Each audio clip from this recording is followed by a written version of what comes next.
이거 실화임 거짓 같은 진실 19, 16위 공개합니다. 40년 동안 품은 암 덩어리의 정체는?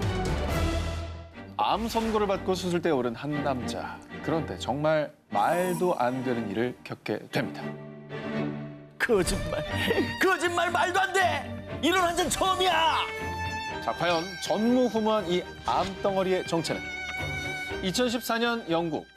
40대인 A씨는 1년 전부터 원인 모를 잦은 기침과 통증으로 병원을 찾았습니다. 기침할 때마다 폐 쪽이 너무 아파요. 훅훅도 쑤시고요. 진료에 들어간 의사 모하메드 무나바는 상태를 듣고 곧바로 검사를 진행했는데요.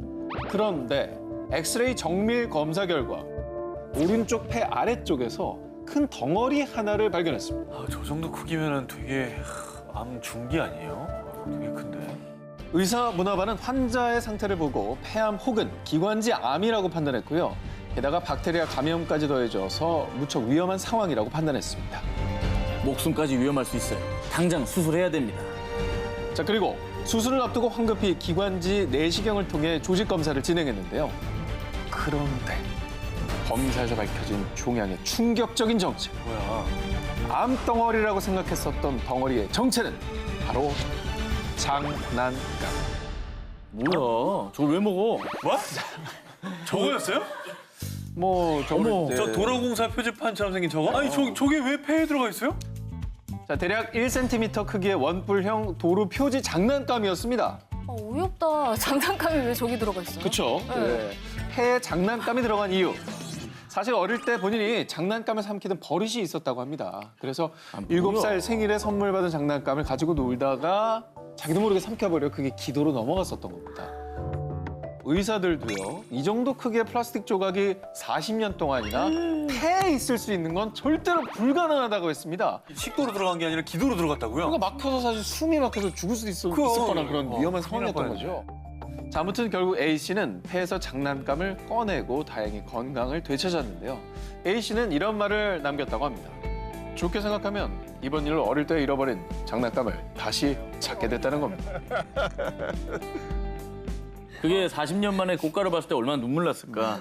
내가 이거 가지고 놀았었지 하면서. 예. 추억 40년 만에 소환이네요. 딱 보면서. 잠 안전하게도 보관했네요. 저기 너무 기계적으로. 정말 추억 소환이네요는 조금. AI입니다, AI. 내 목표는 1등. 1등만 치고 가면 된다 이거지. 이거 실화임 거짓 같은 진실 19, 15위 공개합니다.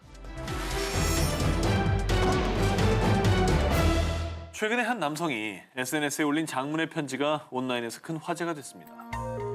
진심으로 용서를 구하기 위해 이 편지를 씁니다. 17년 전 햄 때문에 이 호텔 출입을 금지당했거든요. 햄 때문에 왜요? 먹는 거? 먹는 햄? 그렇죠. 햄. 먹는 햄. 먹는 햄 때문에. 네. 정말 이거 실화냐 싶은 이 사건인데요. 17년 전으로 거슬러 올라갑니다. 2001년 캐나다 빅토리아에 출장을 온 닉 버칠. 그는 이곳에 있는 지인들에게 선물하기 위해 고향인 헬리팩스의 지역 명물 페퍼로니 햄을 바리바리 싸왔습니다. 그런데 예상치 못하게 그가 묵는 이 호텔 룸에 냉장고가 없었습니다. 그래서 닉은 햄이 상하지 않게 창가에 햄을 올려놓고 잠깐 산책을 나갔고요. 잠시 후 호텔로 돌아왔는데요. 그런데 야, 너네 다 뭐야? 아이, 싹 꺼져! 아이. 이게 웬일입니까? 갈매기 테러를 당하고 만 겁니다. 수십 마리의 갈매기가 작은 창문 틈으로 들어와 자신이 외출한 5시간 동안 햄을 아주 씹고 뜯고 맛보고 잔치를 벌이고 있었던 거죠. 파티네, 파티. 완전히 갈매기 파리 타임이네요. 그래서 호텔 방에는 갈매기 깃털에 갈매기들의 덩까지 사방팔방 도배가 돼 있었습니다. 진짜 난장판 그 자체였죠. 하지만 가까스로 수십 마리의 갈매기들을 밖으로 내보낸 닉. 이때 닉이 맞은 두 번째 참사, 헤어드라이어 전선에 발이 걸려서 헤어드라이어가 욕조에 풍덩 빠졌는데 이때 헤어드라이어가 물에 닿으면서 합선이 돼서 정전 사태까지 맞은 겁니다. 잠깐만, 미스터 빈이에요? 그러니까 거의 그런 느낌이죠. 거의 그런 느낌이잖아요. 왜 영화 봤던 걸 얘기를 하는 거야? 아니야. 하지만 17년간 진심으로 참회의 시간을 가진 닉. 결국 편지로 용서를 구하고 호텔 예약을 다시 시도한 건데요. 자, 그래서 과연 어떻게 됐냐고요? 닉 씨의 호텔 출입 금지령을 해제합니다. 이젠 호텔에 햄을 보관할 냉장고가 설치됐거든요. 이거 실화임 거짓 같은 진실 19, 14위 공개합니다. 페이스 오프. 50년을 잃어버린 여자. 베트남 남부 지역 벤제시에 사는 동갑내기 부부 투엔과 응우엔. 그런데 이들 부부가 함께 외출만 했다 하면 할머니랑 같이 나왔나 봐. 연상연하 커플인가? 나이차 너무 난다. 이렇게 늘 오해를 받곤 하는데요. 동갑내기라면서요. 동갑내기인데 왜 할머니라고 그러게. 그래? 10년 전인 2008년, 당시 23살의 동갑내기였던 응우엔과 투엔은 비록 가진 것은 없지만 행복한 부부였습니다. 그런데 어느 날, 여보, 나 맛있는 거 먹고 싶어. 오늘은 해산물이 땡기네? 뭐야? 연기를 잘하니까 이쪽을 자꾸 보게 돼. 이거 원래 앞을 보고 해야 되는데. 정말 네. 저희들의 후진 연기랑 차원이 예, 다르시네요. 비록 어려운 형편이었지만 아내를 위해 근처 해산물 식당에서 외식을 했는데요. 그날 밤 아내 응우엔의 몸 상태가 좀 이상했습니다.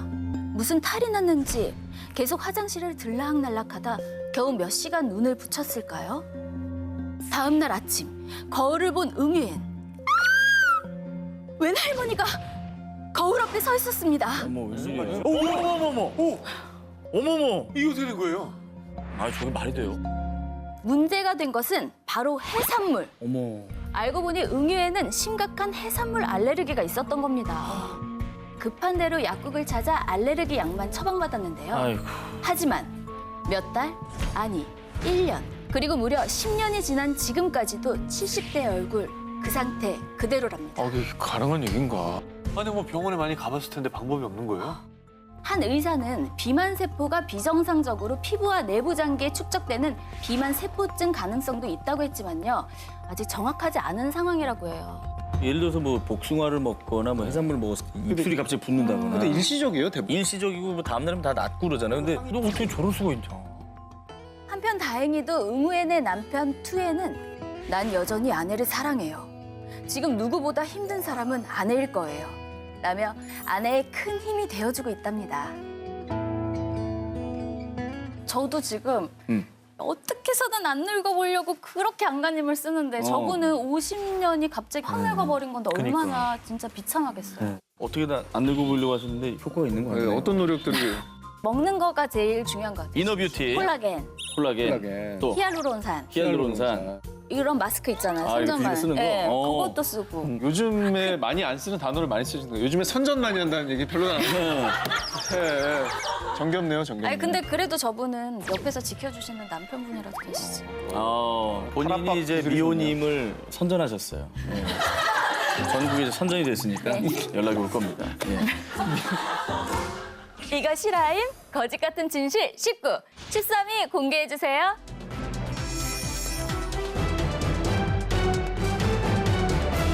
자, 만약 자신과 정말 똑같이 생긴 도플갱어가 알고 보니 피를 나눈 사이였다면 믿으시겠습니까? 2015년 남아프리카 공화국의 모 고등학교에 입학한 13살의 소녀 카시디 너스. 그런데 카시디는 학교에 갈 때마다 친구들에게 이런 말을 듣곤 했습니다. 카시디, 우리 학교에 너랑 똑 닮은 언니가 있어. 야, 무슨 도플갱어인 줄 알았어? 자, 이렇게 자신과 도플갱어 수준으로 닮은 사람이 있다는 말에 한달음에 그 언니를 찾아간 카시디. 그런데 정말로 거울을 보는 것처럼 카시디와 똑 닮았던 17살의 제파니. 이 두 사람은 외모만큼이나 성격도 잘 맞아서요. 그때부터 친자매 이상으로 서로를 챙기며 우정을 키웠습니다. 얼마 뒤엔 가족에게도 소개했는데요. 그런데 제파니, 혹시 너 생일이 언제니? 저요? 4월 30일이에요. 넌 내 딸이 확실해. 뭔 소리야? 자, 사건은 1997년으로 거슬러 올라갑니다. 21년 전인 1997년 4월 28일 예쁜 공주님을 품에 안게 된 모르네 너스 부부. 그런데 아이를 낳고 사흘째 되던 날 잠들었다가 깬 엄마 셀레스티는요. 아기가 사라진 걸 알게 됩니다. 저런. 사람들에게 수소문한 끝에 결국 한 여성이 부부의 딸을 데려간 것을 알게 됩니다. 얼마나 당황스러울까요? 그런 일이 참 정말. 그 뒤에 세 자녀를 더 낳았지만 한순간도 첫째 딸을 잊은 적이 없었고요. 매년 가족들과 어딘가에 있을 딸아이의 생일을 챙겼다고 합니다. 야.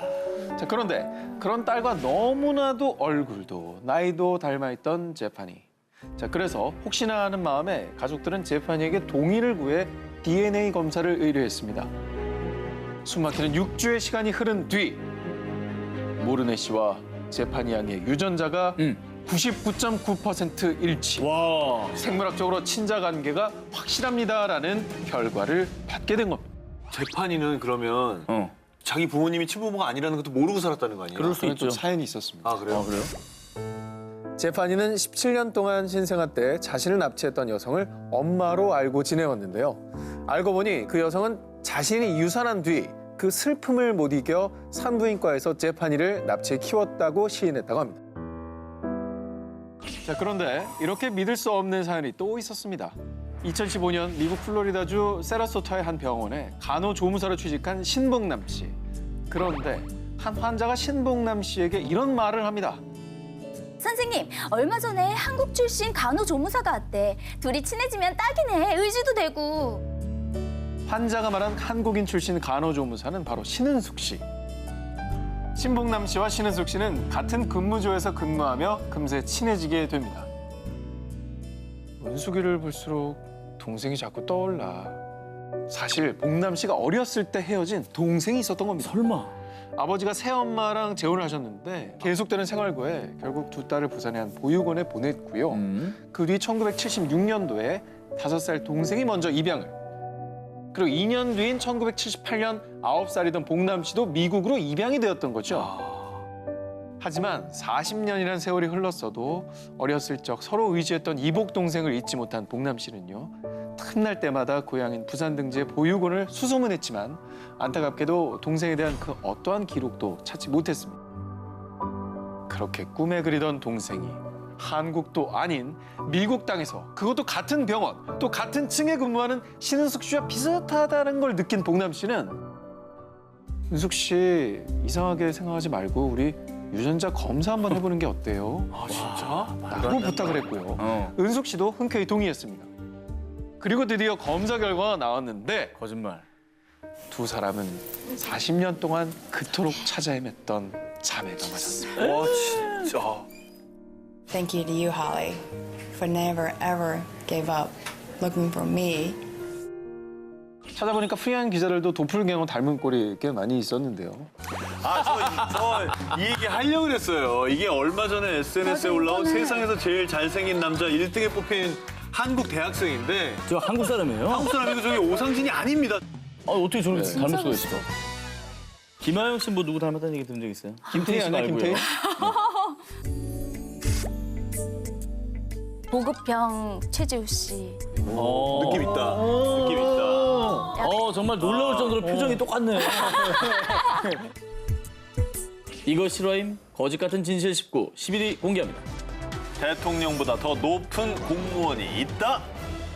대한민국에 단 한 명밖에 없는 공무원이 있습니다. 대통령은 임기가 있지만 이 공무원은요. 자신이 원하는 한은 교체되지 않고 계속할 수 있습니다. 뭔가 궁금하다. 힌트 보여드릴까요? 이 영상 보시죠. 두 사람 다 헌법 가치에 대한 신념이 훌륭하고 헌재 소수자에 소장? 대해서 관심이 많아서 국민 기대가 많을 거라고 축하를 건넸습니다. 국기 이렇게 개양해 주시는 분이. 아, 땡! 국기! 땡! 아, 표창장, 표창장, 저 표창장. 있어. 필경사. 정답입니다! 필경사가 뭐야?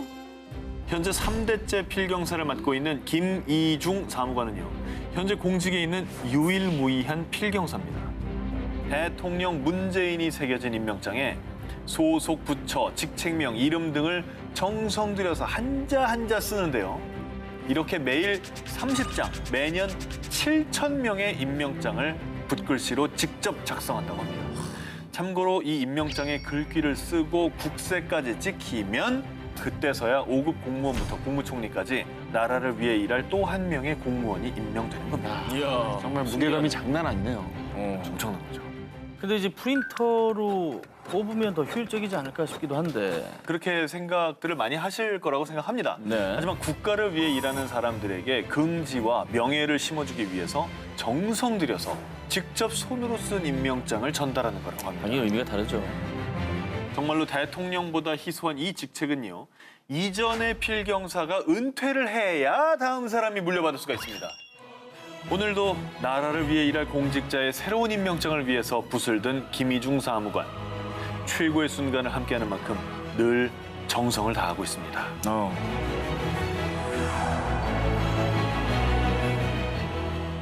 이거 실화임? 거짓 같은 진실 19. 10위 공개합니다.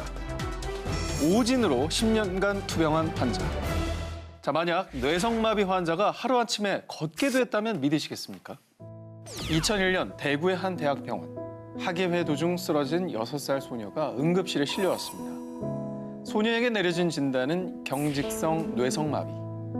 경직성 뇌성마비는요, 뇌 이상으로 근육이 경직되어 팔다리가 뻣뻣해지는 병인데요. A양은 수차례 걸쳐 입원 치료를 받았지만 전혀 진전이 없었고요. 결국엔 아예 팔다리를 움직일 수 없는 경직성 사지마비 진단까지 내려지며 병세는 점점 더 악화됐습니다. 아, 6살인데. 어린 나이에. 조심하시려나? 그렇죠. 자, 그런데 이상하게도 A양의 마비 증세는 아침에는 괜찮다가 저녁이 되면 다시 심해졌는데요. 아빠는 그런 딸의 증상을 보며 어쩌면 뇌성 마비가 아닐 수도 있겠다라는 생각을 했고요. 치료를 위해 중국 그리고 미국까지 오고 갔습니다. 그러나 별 차도 없이 보낸 시간만 무려 10년. 그러면서 치료비만 무려 4, 5억 원가량이 들었는데요. 하지만 결국 딸 A양은 장애 1급 판정을 받고 누워만 지낼 수밖에 없었습니다. 그런데 11년 뒤인 2012년 어쩌면 뇌성마비가 아닐 수도 있을 것 같아요. 서울에 있는 병원에 한번 가보시는 게. 이런 한 물리치료 선생님의 황당한 소견. 지푸라기라도 잡는 심정으로 즉시 서울에 있는 모 대학병원을 찾은 부녀. 그런데 A양의 MRI를 본 의사는 무척 의아해했습니다. 아니, 10년이나 누워 있었다고요? 그럴 리가 없을 텐데.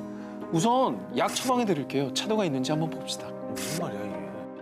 하지만 이런 의사의 말을 수없이 들은 부녀. 그래도 마지막으로 해보자는 생각으로 약을 복용한 A양. 그런데 말입니다. 아빠, 나 지금 걷는 거 맞죠? 이게 어떻게 된 거예요? 10년간 뇌성마비인 줄 알았던 딸은 알고 보니 세가와병이라는 희귀병에 걸린 거였습니다. 1971년도에 일본인 세가와 의사가 발견한 세가와병은 근육 수축으로 몸이 고통스럽게 꼬이는 증상을 갖고 있는데요. 그러니까 이걸 몰랐던 의사가 뇌성마비라는 진단을 내린 거죠. 병원의 오진으로 이 긴 시간 뼈아픈 세월을 보낸 가족들. 어머. 하지만 A양과 가족의 잃어버린 10년은 그 어떤 걸로도 보상되지 않겠죠. 부디 이런 실화는 다신 일어나지 않길 바랍니다.